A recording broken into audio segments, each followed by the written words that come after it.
सर्वांना सप्रेम जय भीम. तुम्हा सर्वांचं माझ्या यूट्यूब चॅनलला सहर्ष स्वागत. आज मी तुमच्यासाठी घेऊन आलो आहे एक नवीन विषय, ज्या विषयाबद्दल आपण सर्वत्र चर्चा करत असतो, पण कधीही त्यांचा दिलेला संदेश आपण आपल्या सर्वांगीण जीवनामध्ये पाळताना दिसत नाही. त्याच महामानवाबद्दल, त्याच महान विधात्याबद्दल आज मी तुमच्यासमोर सांगणार आहे.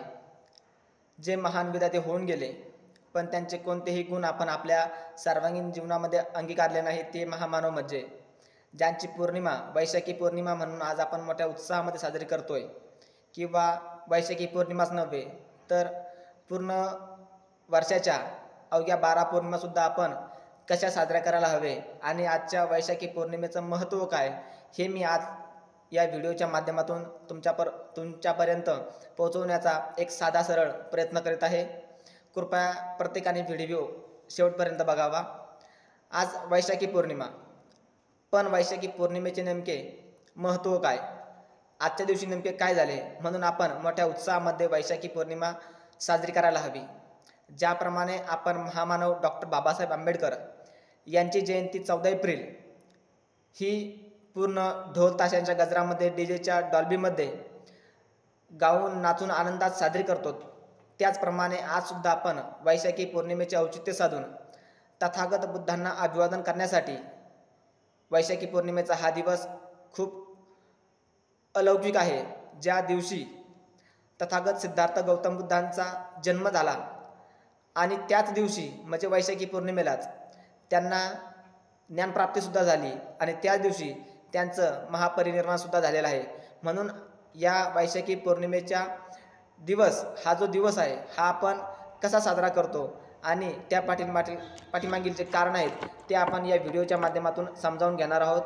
सर्वप्रथम तथागतांचा जन्म झाला तो इसवी सन पूर्व 563 मध्ये, तो शुद्धोधन आणि महामाया यांच्या पोटी.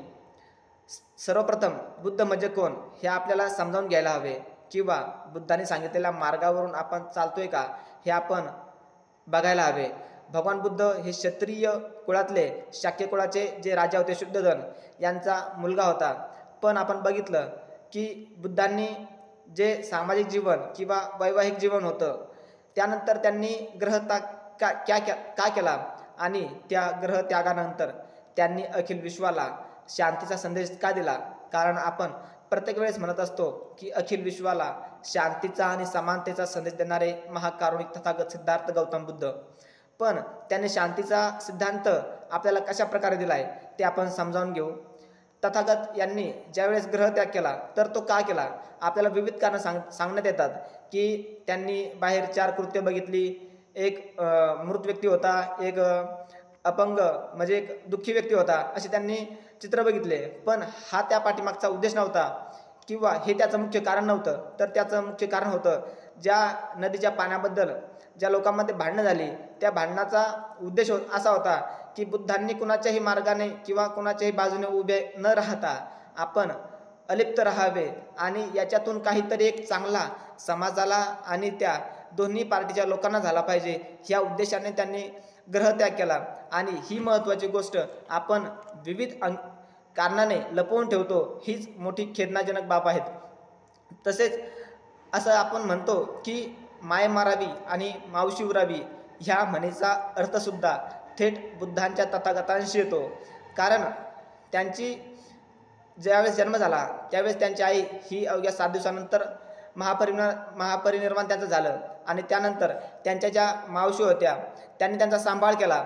आणि त्यानंतर सांभाळ केलाच एवढंच नव्हे, तर त्यांनी ज्यावेळेस बुद्धांना ज्ञानप्राप्ती झाली त्यानंतर त्यांनी 500 ज्या प्रव्रजका होत्या त्यांना घेऊन त्यांनी कपिलवस्तू ते वैशाखीपर्यंत त्या पायी चालत झाल्या.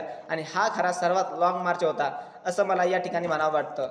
आपण ज्याप्रमाणे बुद्ध पौर्णिमेला त्यांचा उत्सव साजरा करण्यासाठी सुरुवात करतो किंवा विविध कारणांनी त्यांना बुद्ध जयंतीनिमित्त आपण विविध कार्यक्रम अंगीकारतो, स्वीकारतो आणि साजरे करतो, त्याचप्रमाणे